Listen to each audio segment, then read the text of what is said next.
Coming from the Truspace, we ain't answer to big neighbors. I don't give a fuck what you say. Found the universal coochie, planting seeds and birds fruit. Now I'm really looking juicy. Welcome to the Truspace. Yeah, bitch, welcome to the Truspace. Welcome to the Truspace. Yeah, bitch, welcome to the Truspace. What's good, y'all? My name is Open Buck. This is my partner. Hey guys, this is Harith. Welcome back to Truspace. Yup, and this is your weekly horoscope. So let's get into the energies for the week.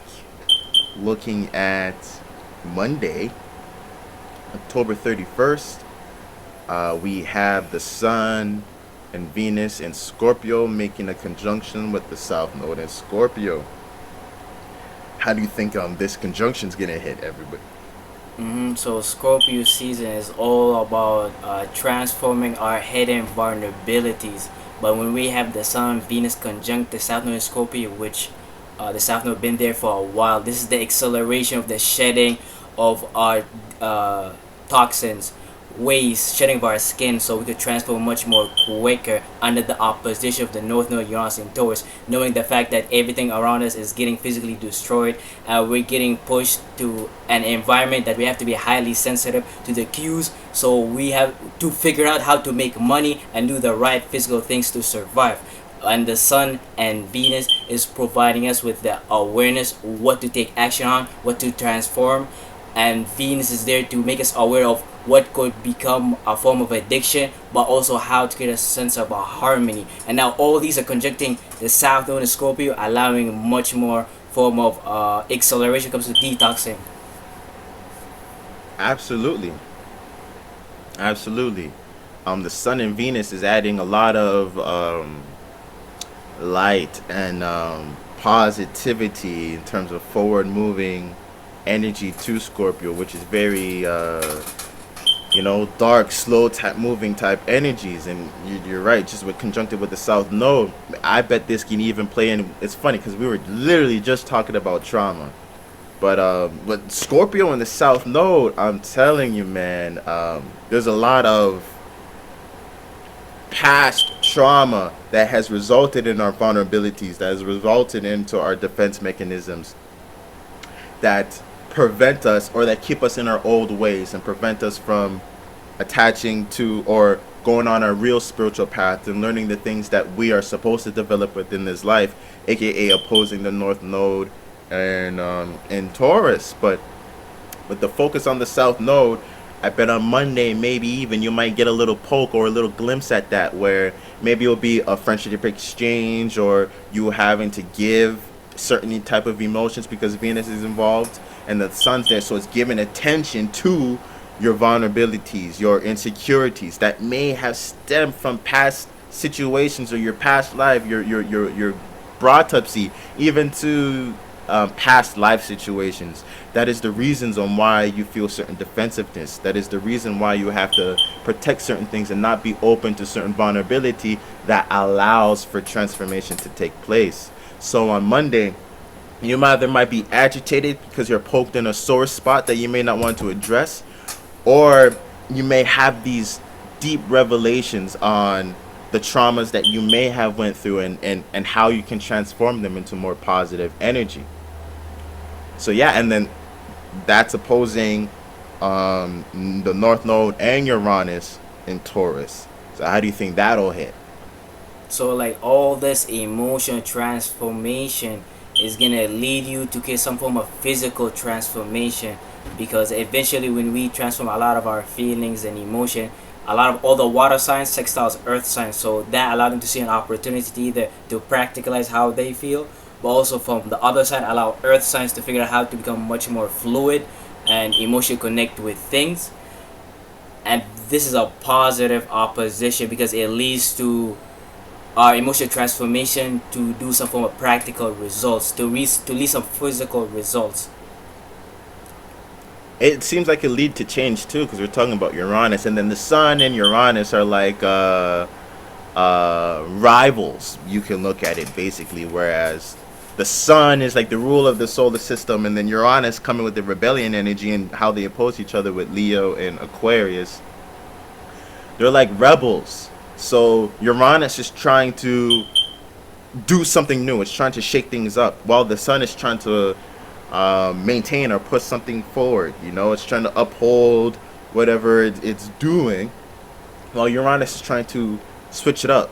It's trying to stop forward moving progress to move in a different direction, or to rebel. You know, so it's funny that they're coming and opposing each other now. But you're right in terms of it gives a lot of awareness on where your attention is going, if you get what I mean, especially with it being in Scorpio and with in Taurus.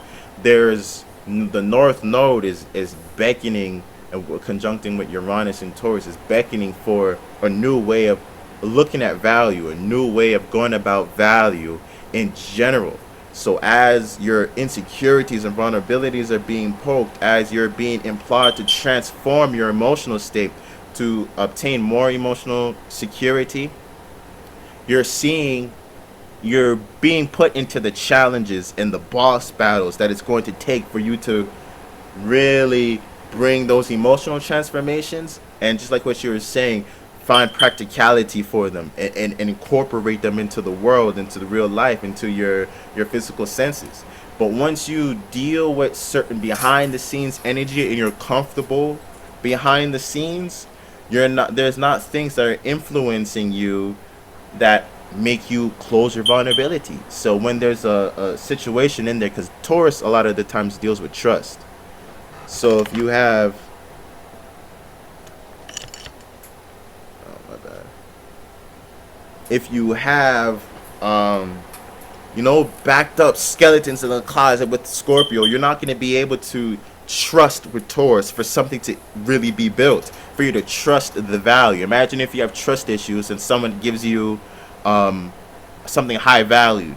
Are you really going to, trust it? Aren't you going to be weary? But if you have emotional balance, you'll be able to trust it. That's where there needs to be a balance, because maybe you shouldn't trust it. Maybe there's deals going on behind the scenes that you're not knowing about. And when you go in and take it and accept it, that's why you need to clear up behind the scenes. That's why you need to understand and wield your vulnerability, so that you can handle the switch ups and changes that Uranus and the North Node are trying to show us, so that you can have this new sense of stability that is being introduced into this world, and not have your past hold you back. So on Monday, especially since we're coming up to eclipse and this is eclipse season, there's going to be a lot of themes that are playing with your past and energy that you have built up from before, and how they're playing out now. So a lot of accumulative energies, you're going to be noticing things that you did 3 months ago and the results of them 6 months ago, really, if we're talking about the last types of eclipse season, and how those things had accumulated up to this point. So there could be a lot of revelations or frustrations from something. Oh, I did this so long ago, why is this still bothering me on Monday because of this? And then there's an in conjunction with Chiron and Aries with the Sun and Venus in Scorpio. How do you think this is headed?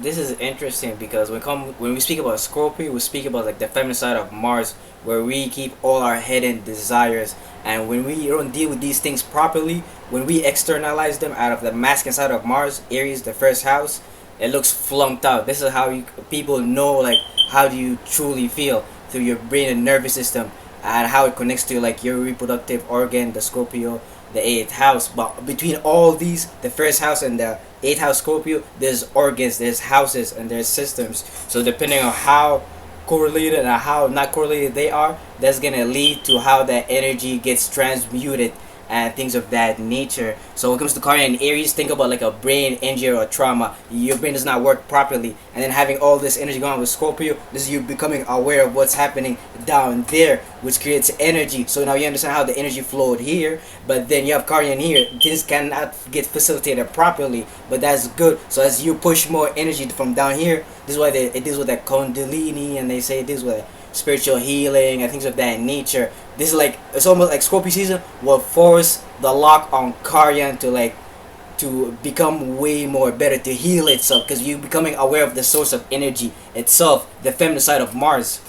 The mistakes that were made, in the decisions, in the beforehand, the healing process that needs to be made in your mind, or in terms of taking action, that leads to you having to clean skeletons out of the closet in Scorpio, for sure. I definitely see that connection. What about the moon in Aquarius? Now is making a square with the Mercury and Sun in Scorpio. How do you think this will hit?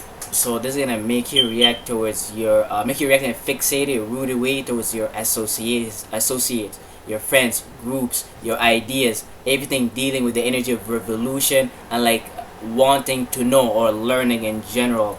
Now that's having a square, which is creating a learning opportunity with your way of thinking, which runs in Scorpio. So you're in deep thought, deep like emotional fixated thought, so you could like lock in on what type of vulnerability you're dealing with, or no, like it's the type of thinking that leads to transformation. That's Mercury in Scorpio. But with the moon in Aquarius, this is like you're thinking in a deep way on how to deal with your associate, to figure out like who might be not be maybe for you, who might be for you, and things of that nature.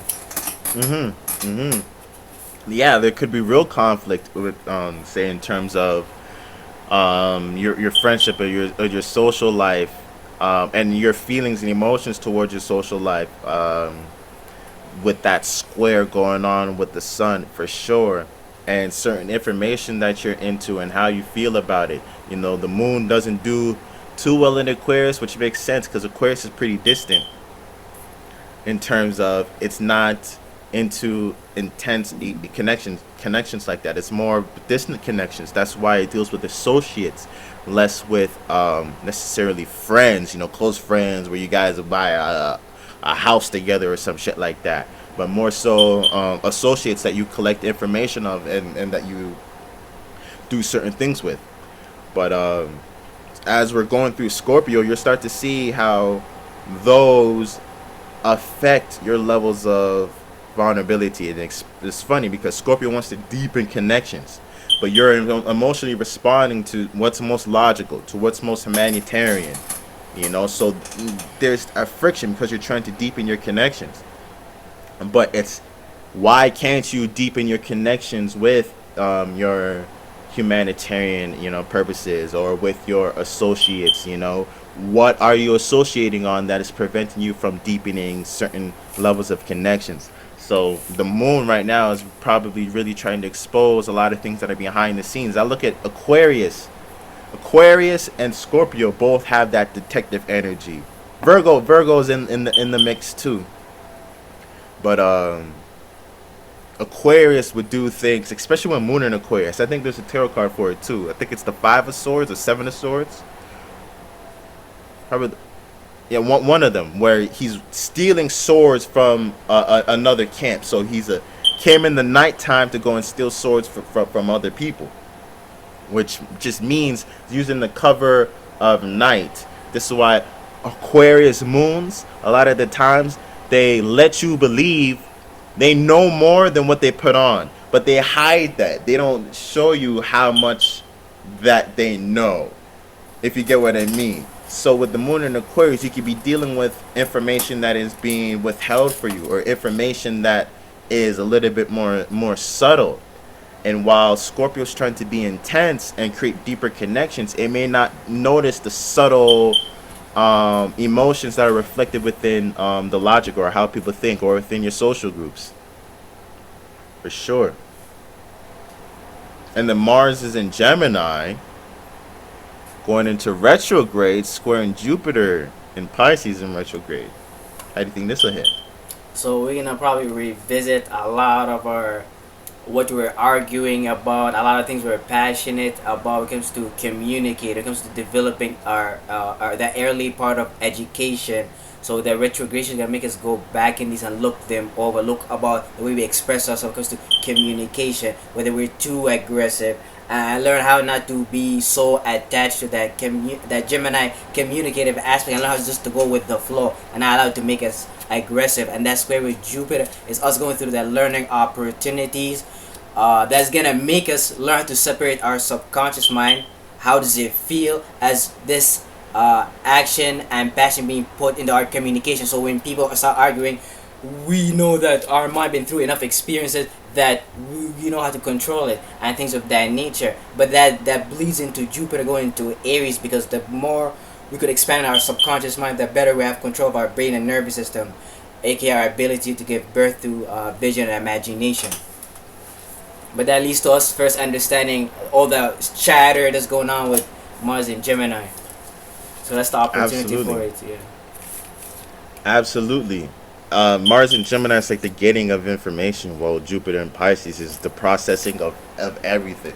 So for sure, how can you go and get more information when you are processing everything, in such a cohesive way? So it's definitely a square, a learning type moment where you don't have to. Mars and Gemini quickly will have you going into directions a little bit more excessively, or fighting or getting a little bit too aggressive with the curiosity, or finding things that maybe you overload or overlook certain aspects with Jupiter and Pisces. But you can utilize this learning experience or teach you how to get the right information, how to be more pinpoint and exact with the information that you are collecting and the things that you say, because you're trying to build to a bigger picture, or you're trying to develop more understanding in terms of Jupiter and Pisces. So that's what that square is. Maybe you'll notice that you said too much and it doesn't really go back into explaining or give the meaning and reasoning that you were trying to convey in the first place. So you'll definitely find a learning experience teach you the right amount of words to say in order to communicate the big picture. Or you just might be flunked out or realize that you can't do it, but still try. But still try to bring words to that. And there's certain words that you just need to find or need to look for, and that's what Mars and Gemini is trying to help you do, to initiate the conversation. So yeah, that's how Monday's looking. Looking at Tuesday, the moon is in Aquarius, conjuncting Saturn in Aquarius. How do you think this is gonna hit? So it'll be emotion reacting to. We're gonna be just paying more attention to our association. How can we build with them more? How can we move within a group? How can we be more logical when it comes to our emotion, so we could help society progress forward? And the conjunction with Saturn and Aquarius is always the reminder of creating more restriction, more boundaries, so we could move further when it comes to our Aquarius. Sometimes we don't realize how much emotion we're gonna put aside to move forward as a group and to progress society, like our own feelings and things of that nature. And then the square Uranus in Taurus is obviously us going through the necessary revolutionary moments that we need, and this what we need to basically change physical reality so it doesn't stay the same. And the moon Aquarius is helping us find the right people, the right group to associate with, and the conjunction is boosting that ability so we could go through the learning the most important learning opportunities for Uranus and the North Node in Taurus. Yeah, absolutely. Yeah, and then the moon conjuncting Saturn leads to sensitivity on another level, where you're hyper aware of your emotions and constantly trying to either contract them or put purpose to them, which is a hard thing to do because emotions don't always come orderly like that. They don't always make a logical sense. So I can definitely see a struggle or an intensity of trying to process emotions with the moon going into Aquarius, conjuncting with Saturn in Aquarius, where you're trying to be the humanitarian. You're trying to do what is the most logical thing, but the material or maybe your emotions may not necessarily line up with what's practical, or you have to sacrifice certain emotions for practicality, or practicality is forcing you to sacrifice some emotions. It depends on which end of the spectrum that you are on, of what type of balance that you need. Maybe you need to have your emotions dried out a little bit. Maybe you're a water sign, maybe you're fire sign, and you need to include a little bit more logic. You need to think about more people in general, and how those things influence you on an emotional level, so that you can, like what you were saying, progress forward in a more orderly way. So you're starting to see maybe what emotions that you need to contract, and maybe what emotions just need more practicality. Maybe you don't need to get rid of those emotions. You just need to add more practicality around them. You'll really start to understand teamwork makes the dream work, and what emotions are preventing you from doing that. What information you're lacking from being able to do that. Um, yeah, and just like what you're saying with the square at Uranus, that lack of information, that lack of teamwork makes the dream work. And getting that area down in terms of understanding how you emotionally respond to your social life definitely takes away from Uranus switching up stability and value and what actually has substance right now. So as you're moving forward, while trying to move forward while Uranus is changing values and stability, it could be hard to keep up. But the development that you do within your social groups, within how you collect information, how you emotionally respond to your social groups, how you emotionally respond to assimilating ideas, and teamwork makes the dream work, is going to put you in the best position to handle Uranus and Taurus, because whatever value or substance happens or changes, the team is together, and you know how to cooperate with other mentalities in order to make the most out of your situations. For sure. And then the moon in Aquarius is going to make a sextile with Chiron in the Aries. How do you think that'll hit? That's great opportunities for you to heal career in the area. So because the more you associate yourself, the more opportunities you put yourself to communicate out there, the more career and Aries could see you heal your own personal issues that are part of your early environment, because you're making yourself part of an environment which progress career and Aries to heal itself. So that's really good. And then you also have the trine to Mars in Gemini, really allowing you to go out there and argue with having a frame of work about what you know instead of about what you don't know. This is because you're not. If it was only Mars and Gemini, you would have got lost in communication. But the moon in Aquarius is gonna give you the overall broad ways of thinking, so you don't get lost in the whole mutable aspect of Gemini.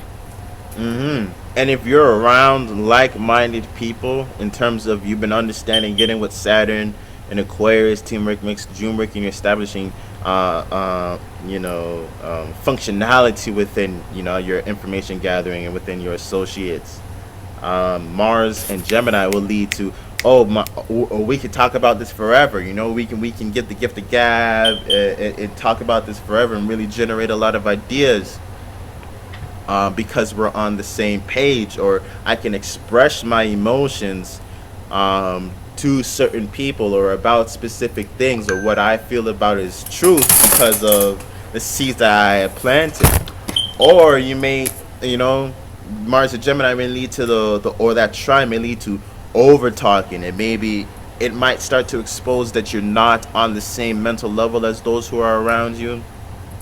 That you may maybe it'll explain, maybe you're a little bit more airheaded in terms of there's not enough practicality and stability in your Uranus and Taurus, and the added trine shows that flunked outness, shows that that's just ideas, or that's just conversation type aspects. You haven't been dealing with Saturn trying to build boundaries and structures around how you associate and how you collect information.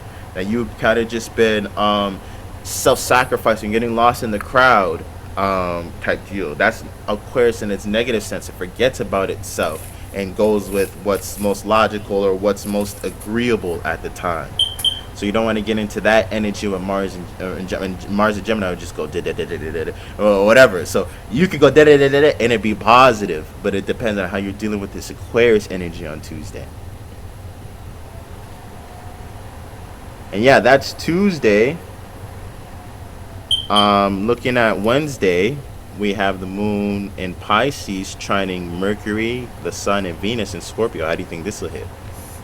So right now we're gonna be emotion reactive like dreams and illusion imagination coming from the moon in Aquarius, which allowed us to develop more associations, so we could figure out who the right people we want to work with long term.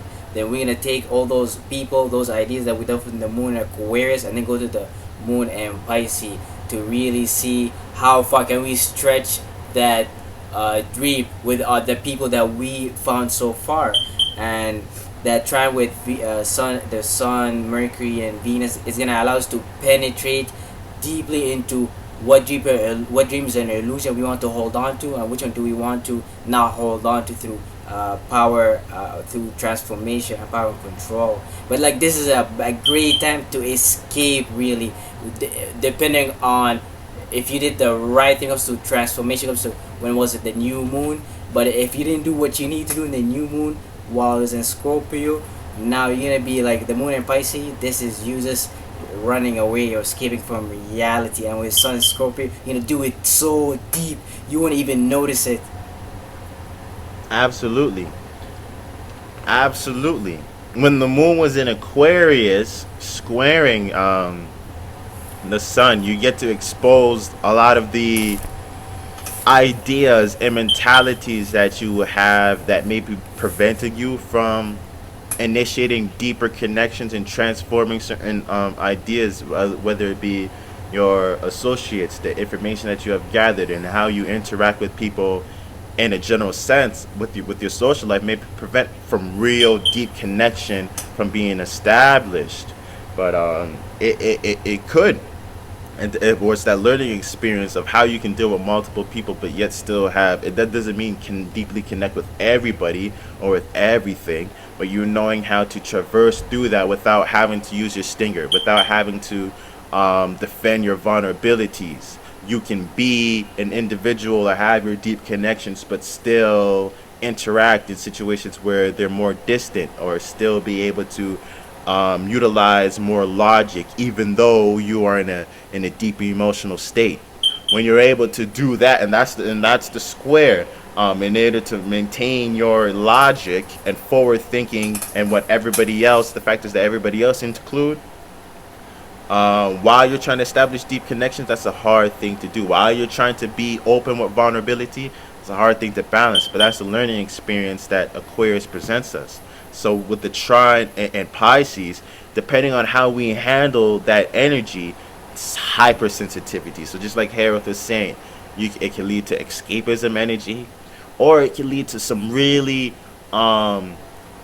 profound spiritual understanding, some really profound emotional understanding of where your emotions come from. Maybe you can really pinpoint certain subconscious influences that are influencing how you connect with people on a deeper level. So now you can create the right connections. But if you don't handle that energy properly, especially when the moon was in Aquarius, it can lead to that escapism. It can lead to you not wanting to deal with those emotions because of that sensitivity, or it can lead to you attaching a lot of emotions, trying to deeply connect with an illusion, with something that's not real, with an imagination that doesn't have its ground in reality, and you can become obsessed with it. So watch out for that on Wednesday. If you develop a deep attachment for something, or feel it start to coming up, start to think, is this tied to subconscious influences that I'm not aware of? Start to check yourself and think, does this have ground? Does this imagination have ground that will lead me to some type of practicality, or is it just pure emotions? Am I just reacting highly to something because I'm sensitive? So be aware of your sensitivity on Wednesday, and try and use it for your best to deeply connect with the healthy, positive imaginations and influences that you have in your life, instead of the toxic ones, the ones that want to put the wool over your eyes, the ones that want to make you run away, the ones that want to take away your sensitivity or make you afraid of your sensitivity, instead of realize it for the power that it is. Wednesday is a very powerful day in terms of how you can utilize your emotions. So you really want to utilize them to build something positive for yourself. So yeah, that is what I say. Tuesday, I meant Wednesday. So that's Wednesday. Looking at Thursday, the moon is conjunct Neptune in Pisces now. How do you think this is gonna hit? So conjuncting Neptune is gonna heighten either whatever we want to dream about, or whatever we delusional about. So we gotta be careful here. and we're gonna have a sextile to Pluto in Capricorn. So whatever you're gonna be dreaming about, or whatever we're gonna have a delusion about, is gonna be the opportunities we're gonna see to take power control comes to our business or our public life. So we want to be careful here. This is a good opportunity to bring Neptune energy and Pluto energy to really move your life forward. And then we also have the trine to Lilith in Cancer. This might help you to deal with Lilith in Cancer, all those dark things going on at home, domestic issues from that high Pisces like spiritual mindset, but it could be get very delusional and not non-practical to your family and home life. So you wanna might learn how to translate these messages in a practical, like forceful way at your home.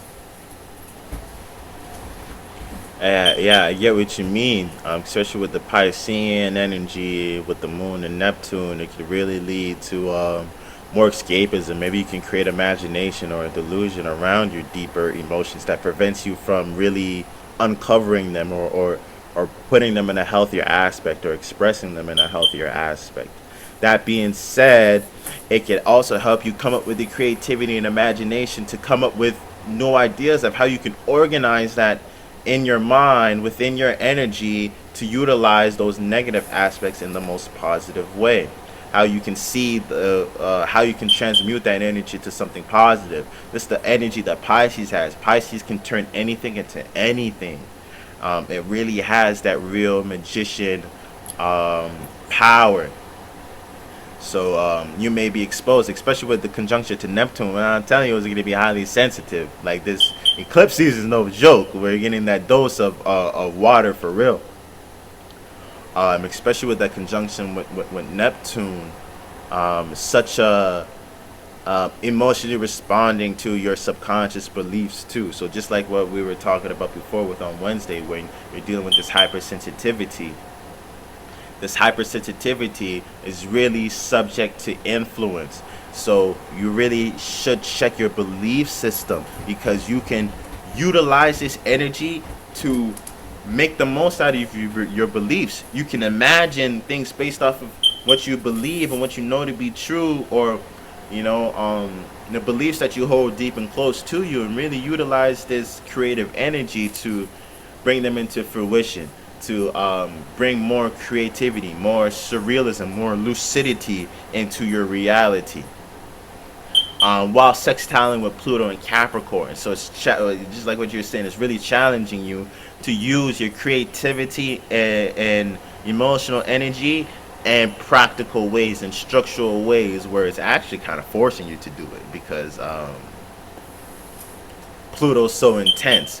Or at least it's creating the opportunity. It's like, nigga, it's like you know you're gonna be all flunked out all in your emotions. You know you're gonna have to put some structure to this. You know this is going to deal directly with the role you play with society. So yeah, you can come and create all of these different illusions, but there's a real opportunity for us to use this creative energy for something practical, to something that maybe even transform how we deal with the world in general.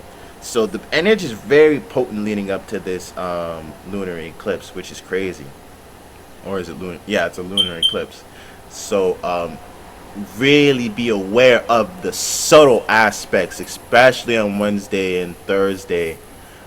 Be aware of the subtle aspects that are going on of your subconscious mind, and how that's influencing you, and you be in the driver's seat of your subconscious mind, so that you can take the opportunity presenting itself with Pluto and Capricorn. You take power and control over the role that you play within the life, and not let and maybe bring more creative imaginations of how you deal with your darker, deeper emotions, and not let them take you into the deep end, not let them once again put the blanket over you. When we're talking about Pisces or 12th house, it's so quick to put the blanket over you and be like, oh, this is nice to think about. You know what, I'm just gonna think about this. Oh, this imagination is nice. You know what, I'm just gonna imagine this. Fuck everything else that's going on, I'm just gonna imagine this imagination. Can really pull you out into those waters where you lose your grip with reality. But if you utilize this lucidity, you can really put this and practicalize this in the world, and make your world more like your happy dreams. So there's a lot of magic energy that you can use on this day. And when you're open Well, especially because it's Scorpio season, when you're open to a little bit more vulnerabilities to experience your emotions, the possibilities are endless. The possibilities are endless. So really peep the subtle aspects and know that there's power in the subtle aspects. Um, on Thursday, for sure. And then that's Thursday. Looking at Friday, we have the moon in Pisces, cusping in Aries, making a conjunction with Jupiter in Pisces. How do you think this is gonna hit? So like this is as your where emotion react to your dreams and illusion, depending whether you're using it for good or bad. Hitting that conjunction is gonna expand your dreams and illusion. Hitting like having your emotion get expanded by Neptune, then Jupiter. That's very big. This is like really asking you to expand your ability to your dreams, your subconscious mind, become more sensitive to how it works and things of that nature, which is gonna create a lot of learning opportunity, and this is gonna make you understand like how does your brain get so wired and how does your dreams and illusion leads into that aspect, because a lot of people look at Pisces deal with the our skin, and then Aries deal with our brain and nervous system, but like you wouldn't understand or get the like how do we connect in terms of like your skin literally is connected to nerve signals, and that's how you feel, but majority of people wouldn't make that association. So like that's a really good energy to make you aware of that this association. Absolutely. It does sound like some type of like eureka type moment on things that are hard to understand, on emotions that are hard to understand. I bet, especially because it's Scorpio season, and we're emotionally reacting to our dreams and imagination while we're trying to make deeper connections with people, places, and things. Jupiter is probably gonna help show us, you know, what this sensitivity means, where these emotions came from, and how we can better organize them. So it's good to know that during the sensitivity, Jupiter is going to be there to help give us meaning and reasoning about it and connect it to our past experiences, where we're not going to be out in the water, sensitive emotions of things that we don't know coming from all which angles, and it might be like that because we're talking about Pisces, so this is the collective pool of emotions, but Jupiter is going to help add to bring more experience and awareness. It's like you've been in this space before, you felt these influences that are trying to pull you in different ways and trying to make you emotionally respond in different ways. What have you learned from your previous emotional responses that can be utilized now in order for you to maximize the most out of your dreams and illusions, imaginations, and not develop illusions and nightmares, for sure. And then the moon in Pisces, Aries cusp is opposite Ceres and Virgo. How do you think that's gonna hit? This demanding you like to remember to worry about being practical and to worry about your routines and pattern and keeping your details orientated, as you might get lost when it comes to your dreams and illusion and how physical you think reality is when it comes to the moon and Pisces, where you make everything subconscious, you make anything related to your dreams and illusion, and which might make you quite lazy and neglect everything you worked on in Virgo season, which would be bad because right now we're in Scorpio season, so you might experience the dark side of it or see that you can't get to where you want to be from like a dream or illusion point of view because you're not doing enough work. Absolutely. And that being square with Mars and Gemini, how do you think that'll add to that energy? My mutable energy forces you to see like glitches in nature, which creates like learning opportunity. That's the best way to put it, which is kind of funny too. Absolutely. It teaches you the necessity of flexibility, or if you don't know how to handle flexibility, you may go all the way to the Piscean energy where you run away. You might go all into the Virgo energy where you're worrying about shit excessively, where you're trying to make everything practical. You might run off into the Gemini where you just running off your mind, or you can't control your mind or your mouth at all. So it shows you flexibility for sure, and where your flexibility can go, because mutable signs can extend out. It's like, damn, how delusional can this Pisces be, or how worried or stressed out can this Virgo go? It's like those extremes, those flexibility of natures where you don't even really know where it can lead up to. That's mutable signs. The fixed sign, it's the same stubbornness, you know. It's the same stubbornness, you know. That with the cardinal, it's more of a naivety to they don't know necessarily what can come out of certain things, but the mutable signs is like I feel like there's a lot more extremes that come out of the wait, isn't that what all the serial killers are? That's funny. All the serial killers are mutable signs. So yeah, just that mutable signs leads for more extremes, especially since it's a transitory type thing, an in-between stage. So yeah, that's how Friday is looking. Saturday, we have the moon conjunct Chiron in Aries, sextiling Saturn in Aquarius. How do you think this is going to end? So as you're coming out from your dreams and illusion, you're gonna start to emotionally react towards your passions, your desires, and try to be aggressive or passionate on these things.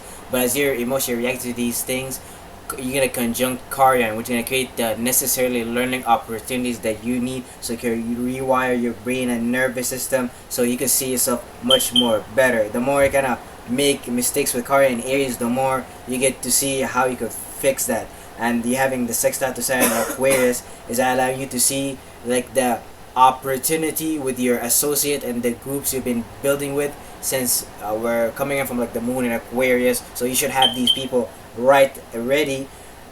But when the moon in Aries, you having the right passion and energy to get the entire team going. It's almost like you being a leader and then your team is ready to go with you type of energy. But it leads to deeper understanding, because the moon itself carries this healing energy once you allow it.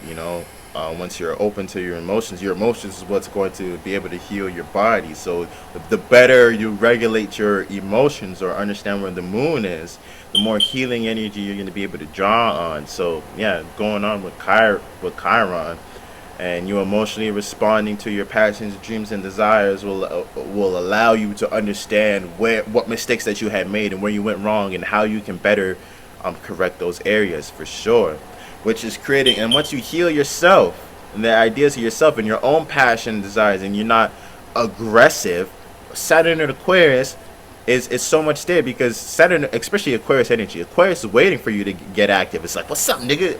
It's like, it's ready to receive it. It's ready to debate you. It's ready to do all of that. But once you handle your own anger, once you're able to handle your own aggression, your own energy, and how you emotionally respond to things, Saturn in Aquarius is way more receiving.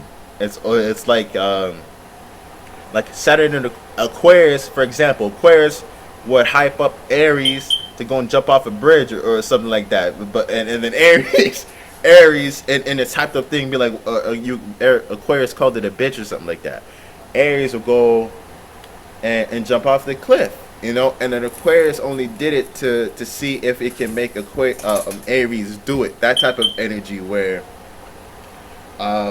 very instigating, or it creates a lot of opportunities, but in that area only Aquarius had gained, or only one of them is going to gain with the type of opportunities. But when Aries is a little bit more balanced, Aquarius knows it can't pull those types of tricks on it, so it might as well be a part of the team. It's like, oh, how Aries goes and starts things, I don't have to manipulate or give ideas to Aries to experiment. Aries can really, because of its boldness and the way that it goes and jumps into things, helps me accumulate wisdom and knowledge without me having to add excessive amounts of ideas or dangerous amounts of ideas, if you get what I mean.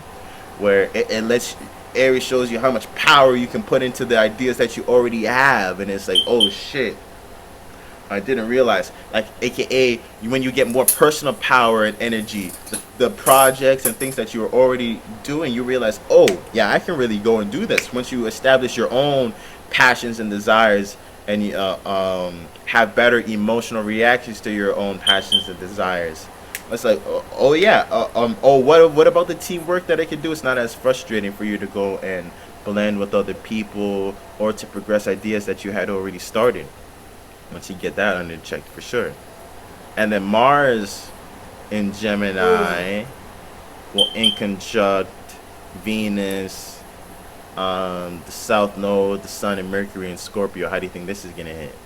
This is you as we're arguing and being passionate about all these old conversation and trying to build and all those like all like early form of education, like that in conjunction is like us noticing what could be like what our vulnerabilities and what is behind the scene that could prevent us from moving forward when it comes to learning and progress, like our early education and things of that nature.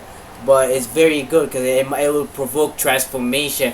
This is like a person who's trying to breathe as deep as he can, and then him realize he has all this toxin build up in his lungs and things of that nature. So now his blood gets moving, his hormones start to work better. Yeah, like this is time to breathe in your vulnerabilities.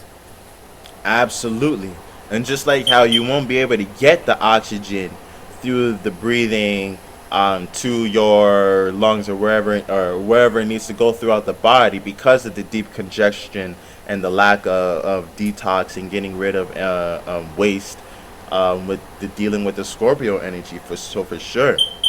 And it also accelerates the excretion of the waste the more oxygen you bring in, aka if you're dealing with this energy in a healthy way, the more you communicate about your passions, the more you have those much needed conversations, the more you initiate the communication, it's going to expose or bring a whole bunch of energy to all of this Scorpio energy. And the ways, just like what you're saying, make you more vulnerable, make you more defense oriented, make you more emotionally insecure because of the things that are being talked about. It's like, oh, don't talk about that, or if we talk about this, I'm gonna have to so you bring out the stinger. But it's also priming you because an in conjunction is like right before an opposition, right before or right after an opposition. So it's kind of like those are like the reminders of what an opposition can be like. So it puts you in a new awkward space to deal with, to be ready to deal with changes, to be ready to deal with someone to come and oppose you. So Gemini brings all of these conversations and all of these things to the surface. If you're dealing with the Scorpio energy in a healthy way, it may give ideas and more ways for you to let go of certain insecurities and vulnerabilities, or transform them into a healthier aspect instead of poke you and put you into the defensive mode. But even if it puts you into the defensive mode, it's exposing the things that make you vulnerable, the insecurities that you hold deep down inside. So now you have more information to go and correct that. So either way, if it plays out negatively or badly, you have more information to transform with and to bring it into a healthier place. So yeah, it sounds like a lot of healing can go on with on Saturday, where a lot of the assimilation of that healing, of the sensitivity that we have been feeling out throughout the whole week, can really accumulate to something. Especially when we try to talk about it, with Mars and Gemini, with those passions, that the sensitivity will show itself through the conversation and really expose what we need to hold on to. With Scorpio season, it may really feel like you're supposed to hold on to certain things too, when it's really about, it's letting go, and holding on is really synonymous with Scorpio season, because you're supposed to be letting go of some to make room to better hold on to the things that are important. That's what it's about. Not about just letting go. Oh, I'm gonna destroy everything. Oh, I'm gonna get rid of everything. No, you're going too much into the deeper, to the Scorpio energy. You're using your stinger a little bit too much. You're separating yourself a little bit too much. And then you don't want to be like, oh, I'm going to accumulate everything. I want to feel everything so intensely, because there's a whole bunch of shit that you can go on. But Scorpio season is about that balance of letting go what doesn't serve you and holding on to what does. So the passionate conversations, and that shows you if you're getting too into those aggressive types of conversations, too aggressive types of thoughts, and now you're more combative, and now it's not combative where you're opening up room for deeper connection, but more competitive and leading to separation. Now you know you planted the wrong seeds, but that's not always wrong, because sometimes the combative, aka you duking it out with your mom or your parents or your siblings or whatever it is, and then it breeds more room for you to breathe, and now you guys can really heal from the relationship. Now you know what the problem is, and now you guys can deal with it. So don't run away from the conversation. Let it serve as your pinpoint of what you need to heal inside, or what makes you insecure, and what you need to build more emotional stability around, so that you don't fall into the aggressive mindset, so you guys don't argue like that again. Yeah, and that's Saturday. Looking at Sunday, we have the moon in Aries Taurus cusp squaring Pluto and Capricorn. How do you think this is going to play out? So as we emotionally react to our passion and desires, and we're exiting Aries to come up with some form of practical value from our passion and desires, we're hitting that with a square to Pluto and Capricorn, is demanding us to come at that vision and passion and desire with something practical for when the moon goes in Taurus, so that trine will prepare us for a better opportunity. Absolutely. I feel like, especially because it's Scorpio season, so this is the theme, and we're being prepared for the lunar eclipse energy, for sure. So Aries is that in conjunction too, where it's reminding you about your passions. Why you're letting things go is reminding you about you. So on Sunday, you may find that you are your greatest obstacle, or that you are your biggest enemy, or that your desires are, at least, or which desires that may really hold you back will really get exposed, especially with the square to Pluto and Capricorn, because it's going to be like, this won't work. And then Scorpio has to figure out a way to transform those desires before the lunar eclipse of the full thing. So it's like letting you know, it's like, yo, this shit right here, this won't fly. You're not incorporating your individual in a healthy ways for you to make these deep connections. You're not incorporating your how you emotionally respond to passions and desires in a healthy way for us to go to your self-worth, how you emotionally respond to self-worth and your value. So Pluto and Capricorn squaring is like cleaning up those desires that maybe they're too fiery, they're too much about visions and how you feel, and not about what's physically stable. It's not thinking about the future or how other people come into the pact and how they incorporate into things. So Pluto and Capricorn is making you think serious about your desires, your emotional desires, really challenging them. So with the lunar eclipse comes, and we have this whole intense moment of where we really have to let go of what's not serving us.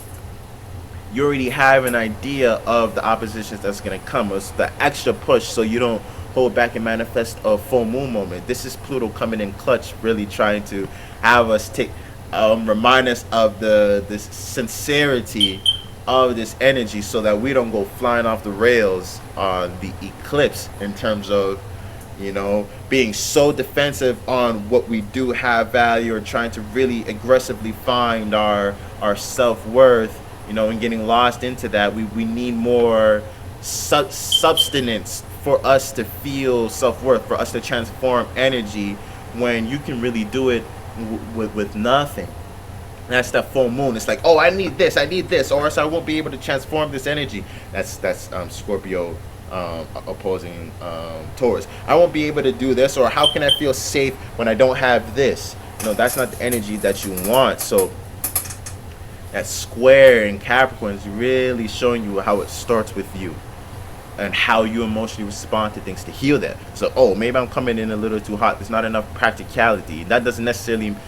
Maybe you have to be more dry in terms of accept the L and certain responsibilities that you feel, or maybe you have to, bring more fire and emotions. Whatever it is, whatever learning experience that exposes to you is really serving to have you take your emotions way more seriously, because they play such an integral part of you creating your reality. And then Venus squaring Saturn in Aquarius, Venus in Scorpio. This is very good for Venus, since Venus is kind of debilitated here. Because Venus is trying first to force us to bring some harmony and some beauty into being, to our vulnerability, to our darkness, so we don't get so bored and dry out of when it comes to vulnerabilities and detoxing. It takes a lot of energy, so having Venus there is almost like it makes it fun, it makes it kind of entertaining. But Venus could get addicted when it comes to this scorpionic energy, which leads to the deep dark of like addiction. Venus and Scorpio, like real fucked up type of addiction. But that square is like forcing Venus to love and appreciate something, so about your vulnerability, something about behind the scene, so you can take power control about it, so you can move forward when it comes to your how you go about creating restrictions and boundaries when it comes to your association and groups. This is you transforming your love and desires to make the group move further type of energy. Absolutely. When you're able to exchange your vulnerabilities with other people, exchange your desires, exchange your more deeper condensed emotions, so much more gets revealed. You're able to create much deeper relationships, much more intricate understanding of how people operate, which teamwork makes the dream work. This really does. But then the square of Saturn in Aquarius, you may not be around like-minded people, or I have been dealing with Saturn in Aquarius energy too much. Maybe you've been too individualistic. Maybe Saturn in Aquarius has been expressing itself where it's trying to restrict your freedom of expression, where it's trying to restrict your expression of truth and collecting information and you being able to build up resources. But if you take this learning experience and actually learn how to exchange deeper emotions with people, man, you'll be able to build way more stability in terms of Aquarius and move things forward, because those vulnerabilities won't be holding you back, or being afraid of exchanging or showing those vulnerabilities won't hold you back from building the structure that needs to be built. And then it can add the necessary emotional link to Aquarius, so you guys don't rebel against each other, so that things don't, stay so dry or so logical that you guys abandon the ideas of self. There's so much more understanding that goes on with this square. So it's really forcing that level of understanding, where as you may not have looked at people who you associated with like that, like this could be exposing something like group trauma, where you never realize where a certain associated group or people who follow certain ideologies or have certain mentalities maybe share specific traumas, or have went through or hold on to certain things, or carry the same type of energy, and maybe you didn't know. And maybe, but Venus in Scorpio bringing more awareness to that, and you exchanging those types of things, maybe exposing that more. Maybe you don't want to be part of those associations, or maybe you can find better ways to work within those associations because you understand the energy or their emotions a lot more. Because Saturn in Aquarius is not really asking how everybody feels. Is what's asking, what is your biggest problem right now? All right, we're gonna go and fix it. But you didn't even have enough time to explain the source of all of those things, and all of that before Aquarius went off of that. So the Venus in Scorpio is really creating more of a sensitive approach to those forward moving moves. And yeah, that's how the week is looking, guys. Very, very sensitive week. Really pay attention to the subtler aspects that are going to hit you to this week. You may get some whispers where you may not even realize it this week. Maybe it's going to be next week or sometime later, where you really understand the downloads that you have received. But I applaud you to put your focus on the subtler nature of things and what is influencing you on a large scale. And this is how you can make the most out of this week, the energy that's going on this week, and prepare for the eclipse that is going on, for sure. Don't hold on to what's not working, or else you'll be dragged down to the depths of hell with that shit, for sure. But yeah, peace out, guys. Thanks for watching. Oh yeah, follow us on Instagram, Truspace _. Like and subscribe to the video. Follow us on or check out our website, truspace.biz. And yeah, thanks for watching. Take care.